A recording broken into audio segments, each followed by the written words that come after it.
धन्यवाद deputy chairman sir, आपने मुझे बोलने का अवसर दिया। इस बिल पर 15 लोगों ने अपने विचार रखे, माननीय सदस्यों ने। सुभाष बराला जी ने शुरू किया, अभी मयंक कुमार नाइक सबसे लास्ट में बोल रहे थे। ये सबने कहा कि ये महत्वपूर्ण सुधार है, ट्राइब्यूनल रिफॉर्म बिल 2026 के बारे में ये सबने कहा।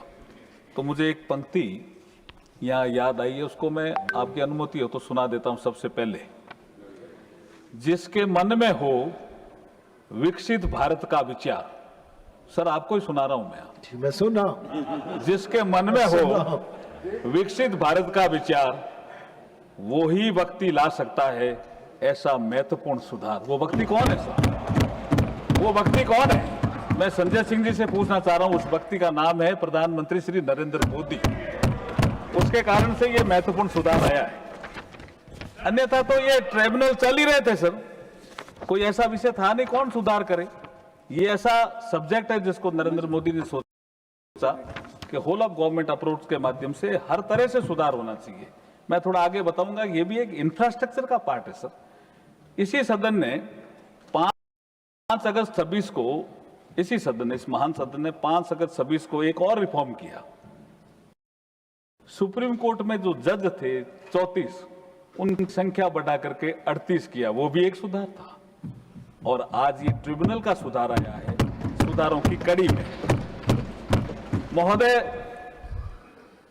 10 अगस्त 26 को लोकसभा में पारित किए गए ट्रिब्यूनल रिफॉर्म बिल 2026 को इस महान सदन में आपकी अनुमति से चर्चा एवं पारित करने के लिए प्रस्तुत किया गया है, इसलिए मैं आपका आभार प्रकट करना चाह रहा हूं।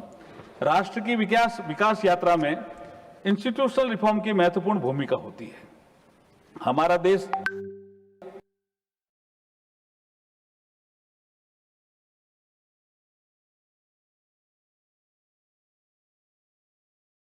महत्वपूर्ण भूमिका होती है।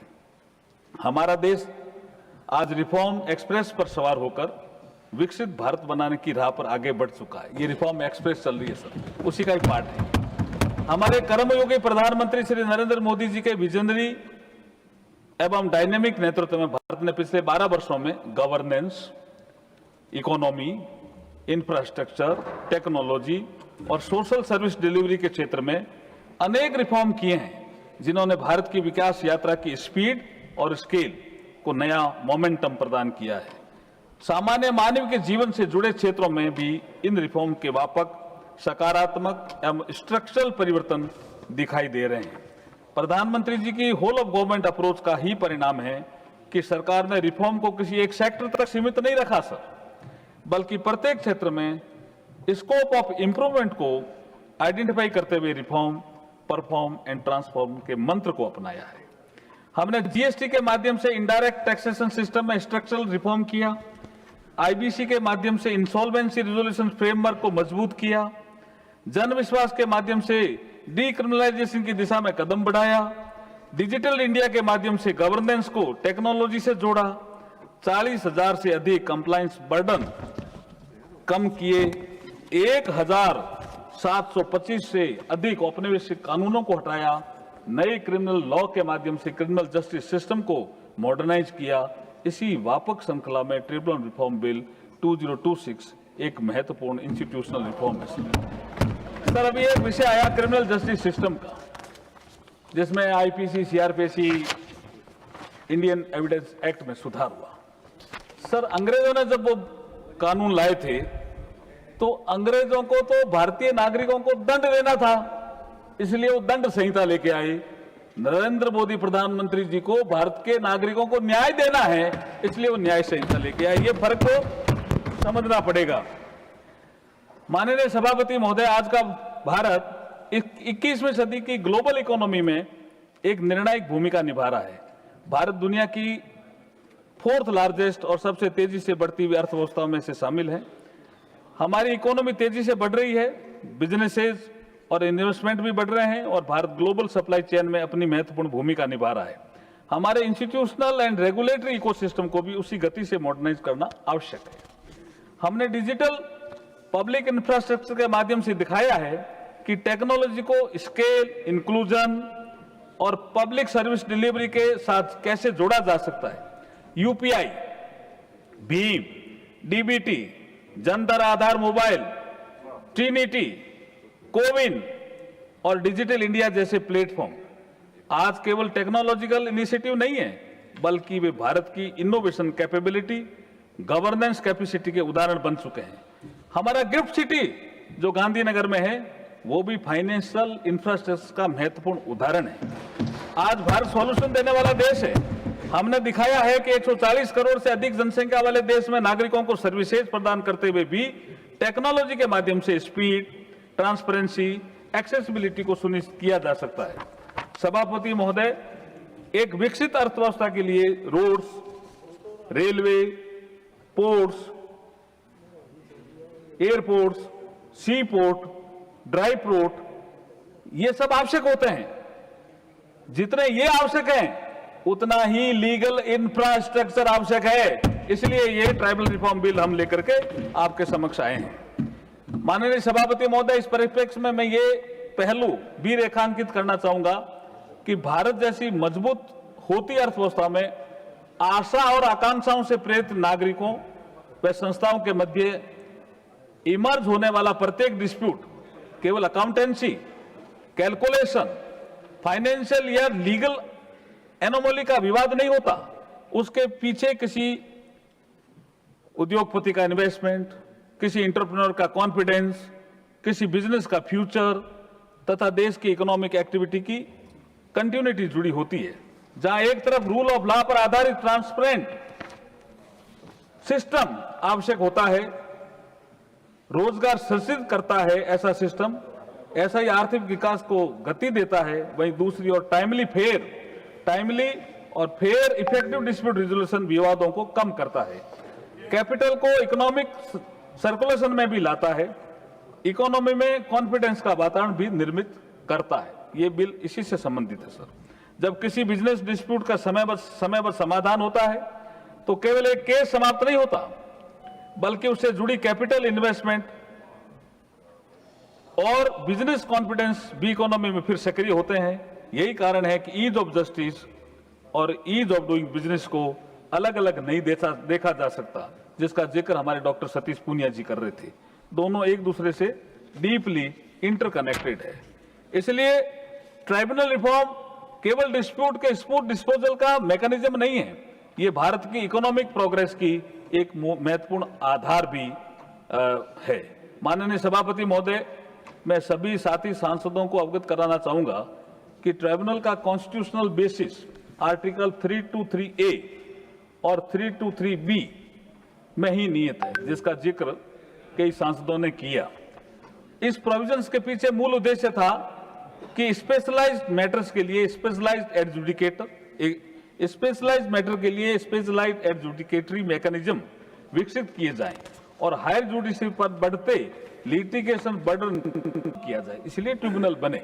वैसे हमारे देश में आजादी से पहले भी एक ट्रिब्यूनल था सर, जिसको मदर ऑफ ट्रिब्यूनल कहते हैं, ITAT, income tax appellate tribunal. वो 1941 में ही बन गया था, लेकिन ये संविधान का अनुच्छेद 323A और B के माध्यम से ये ट्रिब्यूनल के बारे में जिक्र किया गया। आर्टिकल 323A पार्लियामेंट को सर्विस मैटर से संबंधित एडमिनिस्ट्रेटिव ट्रिब्यूनल स्थापित करने की शक्ति देता है, जबकि आर्टिकल 323B एप्रोप्रिएट लेजिस्लेशन को अन्य स्पेशलाइज्ड सब्जेक्ट्स के संबंध में ट्राइब्यूनल स्टेबल करने का कॉन्स्टिट्यूशनल फ्रेमवर्क प्रदान करता है। अर्थात हमारे कॉन्स्टिट्यूशन ने स्वयं ये स्वीकार किया कि कुछ क्षेत्रों में स्पेशलाइज्ड एडजुडिकेशन की आवश्यकता है।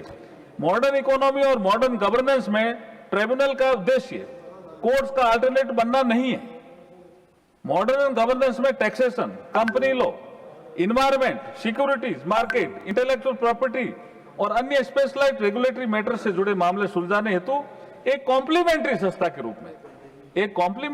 के रूप में ट्राइब्यूनल भूमिका निभाता है, जिससे speedy and effective justice delivery के अल्टीमेट गोल को प्राप्त किया जा सकता है।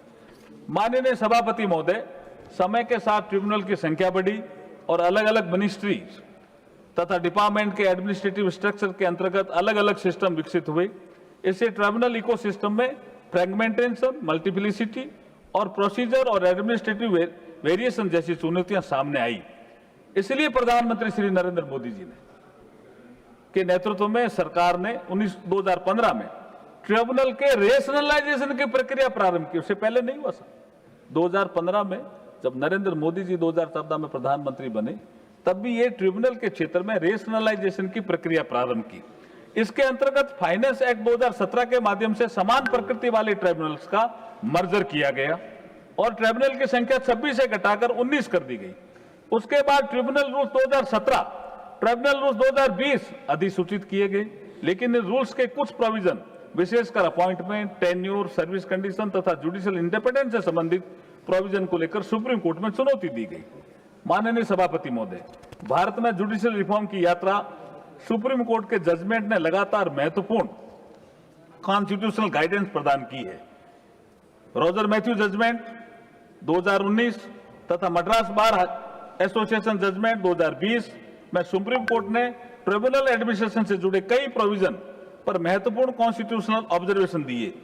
इन जजमेंट का मूल भाव यह था कि ट्रिब्यूनल की इफेक्टिवनेस के साथ साथ उनकी इंस्टीट्यूशनल इंडिपेंडेंस भी सुनिश्चित होनी चाहिए, क्योंकि ट्रिब्यूनल चाहे स्पेशलाइज्ड बॉडी हो, लेकिन जहां वे जुडिशियल व क्वासी जुडिशियल फंक्शन परफॉर्म करता है, वह इंडिपेंडेंस ऑफ एडजुडिकेशन अत्यंत महत्वपूर्ण है। इसके पश्चात सरकार द्वारा ट्रिब्यूनल रिफॉर्म ऑर्डिनेंस 2021 और बाद में ट्रिब्यूनल रिफॉर्म एक्ट 2021 लाया गया।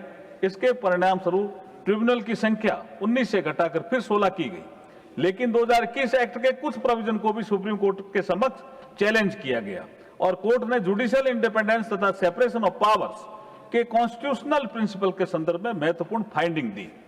इस रिफॉर्म की कड़ी में 19 नवंबर 2025 को सुप्रीम कोर्ट ने जजमेंट में ट्रिब्यूनल मेंबर्स की अपॉइंटमेंट, टेन्योर और सर्विस कंडीशन के पहलुओं को ध्यान में रखकर पुनः ऐसी नेशनल ट्रिब्यूनल कमीशन की आवश्यकता को रेखांकित किया, जो ट्रिब्यूनल सिस्टम को एक इंडिपेंडेंट, ट्रांसपेरेंट और इंस्टीट्यूशनल फ्रेमवर्क प्रदान कर सके। इस बिल का सबसे महत्वपूर्ण कोर सब्जेक्ट ये एनटीसी है, नेशनल ट्रिब्यूनल कमीशन। इसी जुडिशियल गाइडेंस को ध्यान में रखते हुए तथा कॉन्स्टिट्यूशनल और जुडिशियल फ्रेमवर्क को देखते हुए modern, independent and uniform tribunal ecosystem बनाने हेतु ट्रिब्यूनल रिफॉर्म बिल 2026 लाया गया है।